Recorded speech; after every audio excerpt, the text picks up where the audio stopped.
नमस्कार दोस्तों, जय माता दी। वर्ल्ड बेस्ट मैजिक में आपका हार्दिक स्वागत है। कैसे हैं आप सब?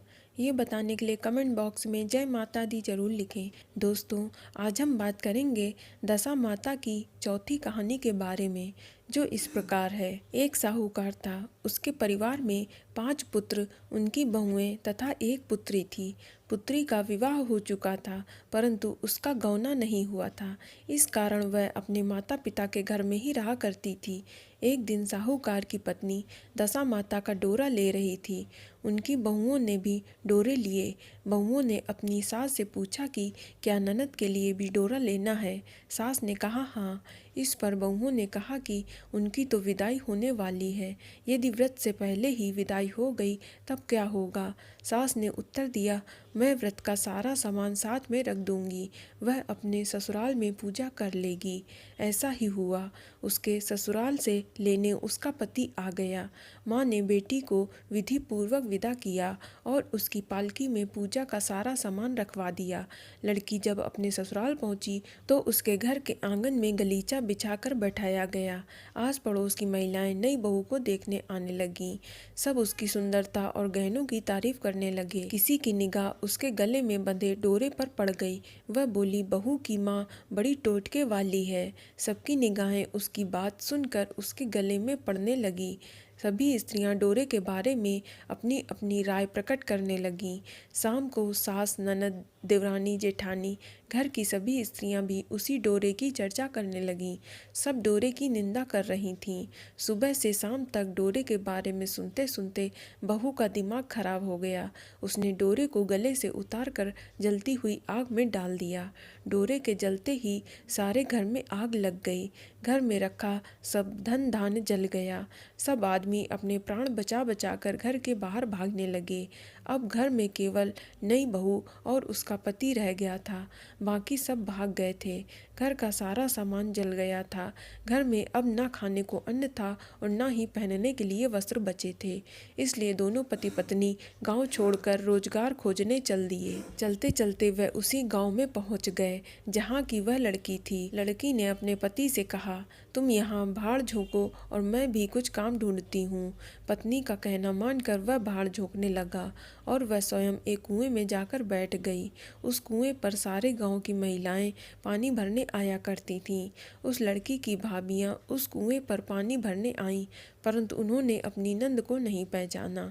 वे उससे बोली, तुम तो किसी भले की मालूम होती हो, कुछ काम करना चाहती हो तो बोलो। लड़की बोली, हाँ काम तो करूँगी, परंतु कोई नीच काम नहीं करूँगी। बड़ी भाभी बोली, हमारी ननद ससुराल चली गई है, तुम हमारे बच्चों की देखभाल करती रहना और हमारे घर से सीधा आटा लेकर अपना भोजन बना लिया करना। लड़की इस काम के लिए राजी हो गई।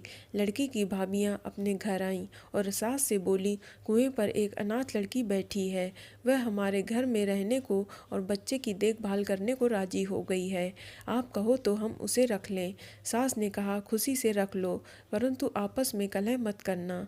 सब बहुएं राजी हो गईं। वे वापस कुएं पर आईं तो उसे घर ले आईं। वह अपने भतीजे और भतीजियों की देखभाल करने लगी और अपना जीवन निर्वाह करने लगी। एक दिन दशा माता का डोरा लेने का अवसर आया। सास के कहने पर सब बहुओं ने डोरा लिया। बहुओं ने सास से पूछा कि क्या इस लड़की के लिए भी डोरा लेना है। सास ने कहा हाँ। बहुओं ने कहा, इसी प्रकार अपनी ननद जी के लिए भी डोरा ले लिया था, परंतु पूजा से पहले ही उसकी विदाई हो गई। अब इस लड़की का डोरा दिलाना चाहती हो, यदि पूजा से पहले ये चली गई तो क्या होगा। सास बोली, तुम्हारी ननद ने अपने घर जाकर पूजा की होगी, यह लड़की पूजा होने तक इसी घर में रहेगी तो अपने आप पूजा में शामिल हो जाएगी। यदि कहीं चली गई तो वहाँ पर भी पूजा कर लेगी। सर्वसम्मति से लड़की ने भी दशा माता का डोरा ले लिया। 9 दिन तक वह दशा माता की कहानी व व्रत और पूजन करने में शामिल हो गई। 10वें दिन लड़की की माता और बहुओं ने सर से स्नान किया और घर में चौका लगाया और पूजन की तैयारी करने लगी। लड़की बहुओं से बोली, यदि कोई पुराना कपड़ा मिल जाए तो मैं भी स्नान कर लूं।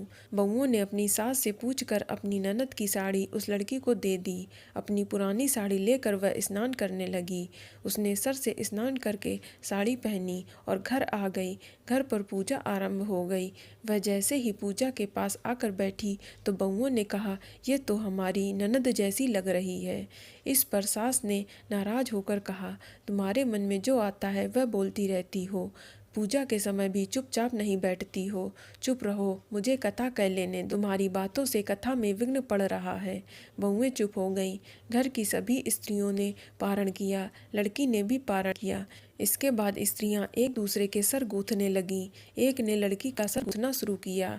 वह बोली, जैसी गूंथ सिर में है वैसी गूंथ हमारी नंद के सिर में भी थी। सास नाराज होकर बोली, तुम मेरी बेटी की तुलना इससे क्यों कर रही हो। सास ने बहू को और डांटा, पर उसकी बात मन में घर करने लगी। उसने लड़की से कहा, आज रात मेरे पास सोना। रात में जब बहुएं सो गईं तो उसने लड़की से पूछा, तुम्हारे पीहर में कभी कोई था। उसने जवाब दिया, मेरे 5 भाई और भाभियां थीं और तुम जैसे माता पिता थे। उसने फिर पूछा, क्या हुआ। लड़की बोली, पीहर में मैंने दशा माता का डोरा लिया था।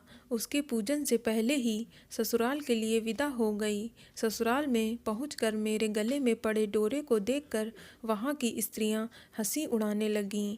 तब मैंने उस डोरे को आग में डाल दिया था। उस डोरे के साथ सारा घर जलकर भस्म हो गया। सब लोग भाग गए। हम दोनों भागकर इस गांव में आ गए। उसकी माँ ने पूछा, तुम्हारा पति कहाँ है। लड़की ने कहा, वह भड़बूजे के यहाँ भाड़ झोंकता है।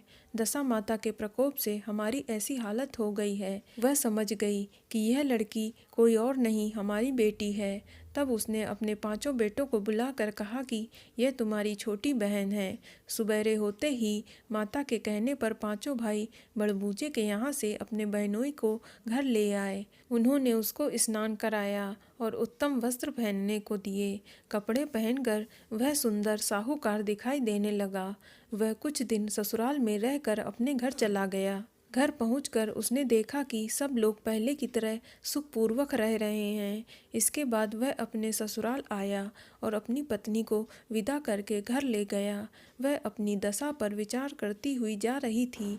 मार्ग में एक नदी पड़ी। उस नदी में स्नान करके अप्सराएं दशा माता का डोरा ले रही थीं। उनके पास एक डोरा बच गया था। वह अप्सराएं बोली कि यदि इस डोली में कोई ऊंच वर्ग की स्त्री हो तो उसे यह डोरा दे दो। उन्होंने डोली तो वह डोरा उस लड़की को दे दिया। जब लड़की अपनी ससुराल पहुंची तो सास थाल सजाए, ननद कलश लिए और देवरानी जेठानी अन्य मांगलिक वस्तुएं लिए उसका स्वागत करने के लिए खड़ी थीं।